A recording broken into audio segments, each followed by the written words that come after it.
Hi students, welcome to my YouTube channel money sir classes. ఈ వీడియోలో మార్చి 23వ తారీఖు సంబంధించినటువంటి కరెంట్ అఫైర్స్ని అయితే డిస్కస్ చేద్దాం. చాలా ముఖ్యమైన కరెంట్ అఫైర్స్ ఉన్నాయి అన్నమాట. చివరి వరకు చూడండి. చూస్తున్న వాళ్ళందరూ ఒక లైక్ అయితే చేయండి. ఓకే, చూడండి. ఫస్ట్ బిట్ చూడండి. ICC February player of the month అవార్డును ఎవరు గెలుచుకున్నారు? అదవుతుందా? February player of the month. ICC అంటే ఏంటి? ఇంటర్నేషనల్ క్రికెట్ కౌన్సిల్ అంటారనమాట. అదవుతుందా? ఎవ్రీ మంత్ కూడా అవార్డు ఇస్తూ ఉంటుంది అనమాట. అలా ఫిబ్రవరి నెలకి ఎవరు గెలుచుకున్నారు అంటే సాహిబ్జాద్. చూడండి, సాహిబ్జాద్ ఫర్హాన్ అంటారు ఆయన పేరు. అదవుతుందా? సాహిబ్జాద్ ఫర్హాన్ అంటారనమాట. పాకిస్తాన్కి సంబంధించిన వాడు. ఓకే, చూడండి. ఫిబ్రవరి 2026 గాను ఐసీసీ పురుషుల ప్లేయర్ ఆఫ్ ది ఇయర్ కాదు, just player of the month అనమాట. ఏంటిది? ప్లేయర్ ఆఫ్ ది మంత్ అవార్డుని పాకిస్తాన్కు చెందిన సాహిబ్జాదా ఫర్హాన్ అనే వ్యక్తి అయితే నిలిచారు. నెక్స్ట్, ఇటీవల జరిగిన T20 ప్రపంచ కప్లో ఇతను 7 మ్యాచ్లలో 76 సగటుతో దాదాపు 383 పరుగులు చేశాడంట. మొన్న వరల్డ్ కప్లో చాలా అద్భుతంగా ఆడాడు. పాకిస్తాన్ గెలవలేదేమోలే కానీ పాకిస్తాన్లో ఇతని ఆట మాత్రం చాలా బాగుంది. అంతేకాకుండా ఈ T20 ప్రపంచ కప్లో 2 సెంచరీలు 2 హాఫ్ సెంచరీలు కూడా ఈయన అయితే చేశాడన్నమాట. ఓకే, నెక్స్ట్, ఫిబ్రవరి 2026 గాను మహిళల ప్లేయర్ ఆఫ్ ది మంత్ అవార్డును భారతదేశానికి చెందిన అరుంధతి రెడ్డి గెలుచుకున్నది. చూడండి, పురుషుల్లో అయితే పాకిస్తాన్కి చెందిన వ్యక్తి, మహిళల్లో అయితే భారతదేశానికి చెందినటువంటి మహిళ. అరుంధతి రెడ్డి అవార్డును అందుకోవడం ఇదే మొదటిసారి. ఫస్ట్ టైం ఈ అవార్డు అయితే వచ్చింది. ప్లేయర్ ఆఫ్ ది మంత్ ఫిబ్రవరి నెలకు గాను మార్చిలో ఇస్తారనమాట. ఓకే, నెక్స్ట్ దాని తర్వాత చూడండి, రెండో బిట్ అనమాట. దేశంలో అత్యధిక కాలం ప్రభుత్వాధినేతగా ఉండి ఎవరు రికార్డు సృష్టించారు అంటే ప్రధాని నరేంద్ర మోడీ గారు అత్యధిక కాలం ప్రభుత్వాధినేతగా ఉన్నారండి. ఓకే, ప్రభుత్వాధినేతగా ప్రధానమంత్రి నరేంద్ర మోడీ సరికొత్త రికార్డు సృష్టించారు. తొలుత గుజరాత్ ముఖ్యమంత్రిగా, అదొక 2014 వరకు గుజరాత్ ముఖ్యమంత్రి. ఆ గుజరాత్ ముఖ్యమంత్రి పదవిలో ఉంటూనే దేశ ప్రధాని అయ్యారు. తర్వాత దేశ ప్రధానమంత్రిగా గత 8931 రోజులుగా ఏకదాటిగా ఆయన అధికారంలో ఉన్నారు. అంటే అటు సీఎంగా కానీ ఇటు పీఎంగా కానీ 8900 రోజులు ఆయన అధికారంలో ఉన్నారండి. ఇప్పటి వరకు సుదీర్ఘకాలం ప్రభుత్వాధినేతగా ఉన్న ఘనత సిక్కిం మాజీ ముఖ్యమంత్రి పవన్ కుమార్ చామ్లింగ్ పేరిట ఉంది. అదవుతుందా? ఎక్కువ కాలం ప్రభుత్వాధినేతగా ఉన్నది పవన్ కుమార్ చామ్లింగ్ అంట. పవన్ కుమార్ చామ్లింగ్ 8930 రోజుల పాటు అధికారంలో ఉన్నాడు. చూడండి, ఆయన 8930, ఈయన దాన్ని క్రాస్ చేసి వెళ్ళిపోయాడు. అదవుతుందా? మార్చి 22తో మోడీ ఆయన రికార్డును అధిగమించి సరికొత్త రికార్డును సృష్టించారు. ఆయన రికార్డు అంటే పవన్ కుమార్ చామ్లింగ్ రికార్డుని అధిగమించి సరికొత్త రికార్డును అయితే ఈయన సృష్టించాడు.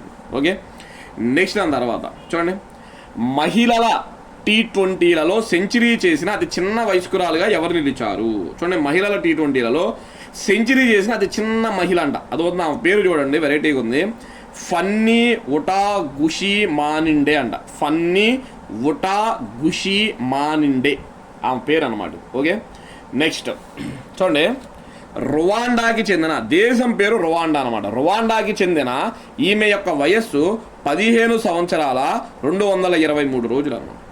ఘనా దేశంతో జరిగిన మ్యాచ్లో 65 బంతుల్లో అజేయంగా 111 పరుగులు చేసింది. 65 బంతుల్లో 111 పరుగులు T20లో చేసిందంట. ఓకే, నెక్స్ట్, ఈమె చారిత్రాత్మక ఇన్నింగ్స్ గత రికార్డులను బద్దలు కొట్టడమే కాకుండా మహిళల T20 అరంగేట్ర మ్యాచ్లోనే అత్యధిక స్కోర్ చేసిన క్రీడాకారిణిగా ఈమె నిలిచింది. విషయం ఏంటంటే ఈమె ఫస్ట్ మ్యాచ్ అని అంట. ఇది ఈమె ఫస్ట్ మ్యాచ్లోనే సెంచరీ చూసి అదరగొట్టిందంట. అదవునా ఇంపార్టెంట్.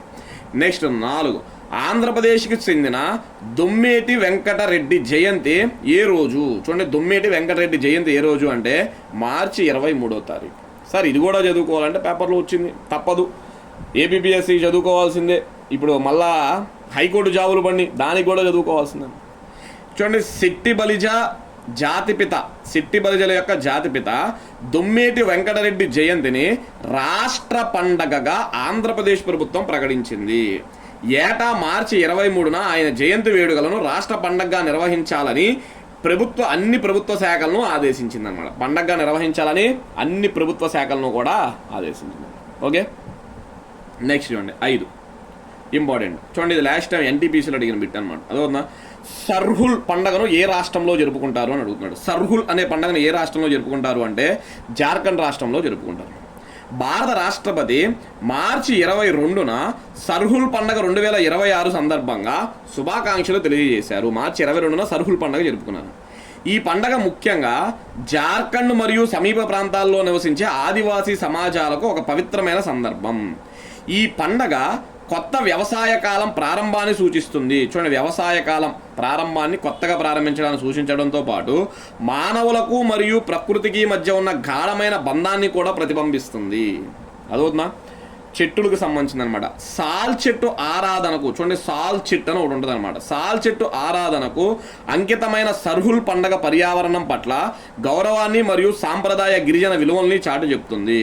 సర్హుల్ అంటే సాల్ చెట్టు ఆరాధన అని అర్థం అనమాట. అదవుతుందా? సాల్ చెట్టు అని ఒకటి ఉంటుంది, దాన్ని ఆరాధించడమే ఈ సర్హుల్ పండుగ యొక్క ముఖ్య ఉద్దేశం. ఏ రాష్ట్రం? జార్ఖండ్ అనమాట. నెక్స్ట్ దాని తర్వాత చూడండి 6. పంజాబ్ రాష్ట్రంలోని ఏ యూనివర్సిటీలో కిసాన్ మేళా జరిగింది? ఇంపార్టెంట్. పంజాబ్ రాష్ట్రంలోని ఏ యూనివర్సిటీలో కిసాన్ మేళా జరిగింది అంటే పంజాబ్ అగ్రికల్చర్ యూనివర్సిటీలో జరిగింది. Punjab agriculture university. చూడండి, పంజాబ్ రాష్ట్రంలోని లుధియానాలో ఉన్న పంజాబ్ వ్యవసాయ యూనివర్సిటీలో ఇటీవల నిర్వహించిన కిసాన్ మేళాలో డ్రైవర్ లేకుండానే పరుగులు పెడుతున్న ట్రాక్టర్ ప్రత్యేక ఆకర్షణగా నిలిచింది. చూడండి, ట్రాక్టర్ అంట డ్రైవర్ లేకుండానే వెళ్ళిపోతుందంట. అదవుతుందా? ఇంపార్టెంట్ అనమాట. సాగులో రైతుల సమయం, శ్రమను తగ్గించేందుకు, చూడండి భూమిని దున్నేటప్పుడు రైతుల యొక్క సమయం, రైతుల యొక్క శ్రమను తగ్గించేందుకు ఏఐ సాంకేతికత ఆధారంగా ఆటో స్టీరింగ్ వ్యవస్థ కలిగిన అధునాతన ట్రాక్టర్ను విశ్వవిద్యాలయం రూపొందించింది. టెక్నాలజీని ఉపయోగించి ఈ దేవాలయాన్ని ఈ ట్రాక్టర్ని అయితే నియమించారంట. అదవుతుందా? డ్రైవర్ లేకుండా ఈ ట్రాక్టర్ పొలం దున్నడం చూసి కిసాన్ మేళలో అందరూ ఆశ్చర్యం వ్యక్తం చేశారు. చూడండి, డ్రైవర్ లేకుండానే దాని అంతటికి అదేం చేస్తుంది? దున్నుకుంటుంది. దీన్ని ఆపరేట్ చేస్తా కూర్చున్నారు. అదవుతుందా? చాలా ఇంపార్టెంట్ ఈ బిట్ కూడా చూసుకోండి. నెక్స్ట్ దాని తర్వాత చూడండి 7వ బిట్ అనమాట. నేషనల్ డిఎంఎఫ్ సమిట్ 2026 ఎక్కడ జరిగింది? నేషనల్ డిఎంఎఫ్ సమిట్ 2026 ఎక్కడ జరిగింది అంటే న్యూఢిల్లీలో. యాక్చువల్గా జరుగుతుందే, అయిపోయింది అన్నట్టు జరిగిందని పెట్టేసా. జాతీయ డిఎంఎఫ్ సమిట్ 2026 మార్చి 23, 24 తేదీలలో న్యూఢిల్లీలోని స్కోప్ కన్వెన్షన్ సెంటర్లో జరగనుంది. ఈ డిఎంఎఫ్ సదస్సును కేంద్ర గనుల మంత్రిత్వ శాఖ నిర్వహిస్తుంది. అసలు డిఎంఎఫ్ అంటే ఏంటి? డిస్ట్రిక్ట్ మినరల్ ఫౌండేషన్ అంటారు. డిఎంఎఫ్ అంటే ఏంటిది? District mineral foundation. ఖనిజాలకు సంబంధించిన, మినరల్స్ అంటే తెలుగులో ఖనిజాలు అనమాట. దీన్ని 1957లో ఏర్పాటు చేశారు. డిఎంఎఫ్ అనేది గనుల శాఖ కింద పనిచేస్తూ ఉంటుంది అన్నమాట. డిఎంఎఫ్ అనేది 1957 గనులు మరియు ఖనిజాల చట్టం కింద సృష్టించబడిన ఒక చట్టబద్ధమైన సంస్థ. ఈ డిఎంఎఫ్ అనేది ఒక చట్టబద్ధమైన సంస్థ. ఓకే, నెక్స్ట్ 8వ బిట్ చూడండి. అమెరికా స్వాతంత్ర దినోత్సవం ఏ రోజున? జూలై 4. సార్ జూలైలోది మార్చిలోనే ఎందుకు వచ్చింది? పేపర్లో వచ్చింది. అదవునా? అమెరికా స్వాతంత్ర దినోత్సవం ఏ రోజున? జూలై 4. చూడండి, ఈ ఏడాది జూలై 4న అమెరికా 250వ స్వతంత్ర దినోత్సవ వేడుకలను జరుపుకోనుంది. చూడండి, 250 ఏళ్ళు అవుతుందంట వాళ్ళకి స్వతంత్రం వచ్చి. 1776 జూలై 4న యుఎస్ఏకు స్వతంత్రం వచ్చింది. స్వతంత్రాన్ని ప్రకటించుకుంది ఎప్పుడు? ఇల్లు 1776 జూలై 4న ప్రకటించుకున్నారు. కాబట్టి రేపు జూలైకి ఎగ్జాక్ట్గా 250 ఏళ్ళు అవుతుందండి. అమెరికా 250వ స్వాతంత్ర వేడుకలను పురస్కరించుకొని విడుదల చేసే 24 క్యారెట్ల ప్రత్యేక బంగారు నాణెంపై దేశాధ్యక్షుడు డొనాల్డ్ ట్రంప్ చిత్రాన్ని ముద్రించనున్నారు. చూడండి, 250 ఏళ్ల సందర్భంగా ఒక ప్రత్యేక గోల్డ్ కాయిన్ రిలీజ్ చేస్తున్నారు. దాని మీద ఎవరి చిత్రాన్ని వేస్తున్నారంట? డొనాల్డ్ ట్రంప్ అంట. అదవునా?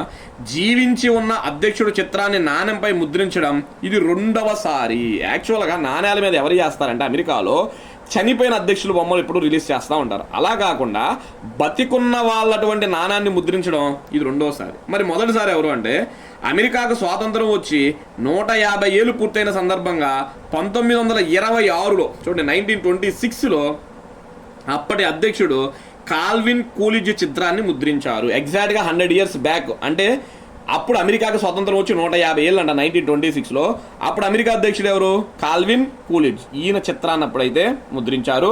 మళ్ళా ఇప్పుడు డొనాల్డ్ ట్రంప్ చిత్రాన్ని అయితే ముద్రించబోతున్నారు. ఓకే, నెక్స్ట్ దాని తర్వాత చూడండి 9. వార్తల్లో నిలిచిన లిపు లేక్ కనుమ ఏ రాష్ట్రంలో కలదు అంటే ఉత్తరాఖండ్లో కలదన్నమాట. వార్తల్లో నిలిచిన లిపు లేక్ కనుమ ఏ రాష్ట్రంలో కలదు? ఉత్తరాఖండ్లో కలదన్నమాట. ఓకే, ఉత్తరాఖండ్ రాష్ట్రంలోని పిథోర్గఢ్ జిల్లాలో ఉన్న ఉత్తరాఖండ్ రాష్ట్రంలోని పిథోర్గఢ్ జిల్లాలో ఉన్న లిపులేక్ కనుమ ఇండియా చైనా దేశాల మధ్య ఉంది. అదొక లిపులేక్ పాస్ అంటారు, కనుమ అంటే పాస్ అనమాట. ఇండియా చైనా దేశాల మధ్య ఉంది. భారతదేశం 2026 జూన్ నెలలో లిపులేక్ కనుమ ద్వారా చైనాతో సరిహద్దు వాణిజ్యాన్ని పునః ప్రారంభించనుంది. ఇదివరకు చేసేవాళ్ళు వ్యాపారం ఇప్పుడు ఆపేశారు, మళ్ళా పునః ప్రారంభం రీస్టార్ట్ చేయబోతున్నారు. 2020లో కోవిడ్-19 మహమ్మారి సమయంలో ప్రారంభమైన ఈ నిలిపివేత ఇప్పుడు మరలా ప్రారంభం కానుంది. చూడండి, 2020లో కోవిడ్ వచ్చింది కదా, అప్పుడు క్లోజ్ చేసేసారంట, ఇప్పుడు మళ్ళా పునః ప్రారంభించబోతున్నారు. లిపులేక్ పాస్ అంటారు, ఉత్తరాఖండ్లో ఉందన్నమాట. ఓకే, నెక్స్ట్ దాని తర్వాత చూడండి 10 ప్రపంచ వాతావరణ దినోత్సవం, వరల్డ్ మెటరలాజికల్ డే అంటారు. ప్రపంచ వాతావరణ దినోత్సవం ఏ రోజున అంటే మార్చి 23వ తారీఖు. ఎప్పుడు? మార్చి 20, 2026 థీమ్ అనమాట. చూడండి, ఈ థీమ్లో ఇంపార్టెంట్, ఎగ్జామ్లో ఎక్కువగా ఈ థీమ్లో అడుగుతుంటారు, చూసుకోండి. 2026 థీమ్ ఏంటి అంటే అబ్జర్వింగ్ టుడే ప్రొటెక్టింగ్ టుమారో. అదోనా, అబ్జర్వింగ్ టుడే ప్రొటెక్టింగ్ టుమారో అనేది ఏడాది యొక్క థీమ్ అనమాట. చూడండి, ప్రపంచ వాతావరణ సంస్థ WMO అంటారు, వరల్డ్ మెటరలాజికల్ ఆర్గనైజేషన్ అంటారు. 1950 మార్చి 23న, ఇది గుర్తుపెట్టుకోండి, చాలాసార్లు అడిగాడు. 1950 మార్చి 23న స్విట్జర్లాండ్లోని జెనీవా ప్రధాన కార్యాలయంగా ఏర్పడింది. సో రేపు ఎగ్జామ్లో మీకు WMO యొక్క ప్రధాన కార్యాలయం ఎక్కడుంది అంటే జెనీవా. 1950 మార్చి 23 అంట. అందుకే ప్రతి సంవత్సరం మార్చి 23వ తారీఖు ఏం జరుపుకుంటున్నారు? ప్రపంచ వాతావరణ దినోత్సవం. ఈ దినోత్సవాన్ని మొట్టమొదటిసారిగా 1961లో జరుపుకున్నారు. 1961వ సంవత్సరంలో ఫస్ట్ టైం జరుపుకున్నారు. ఓకే, నెక్స్ట్ దాని తర్వాత చూడండి 23వ తారీఖు సంబంధించి లాస్ట్ బిట్ అనమాట 11.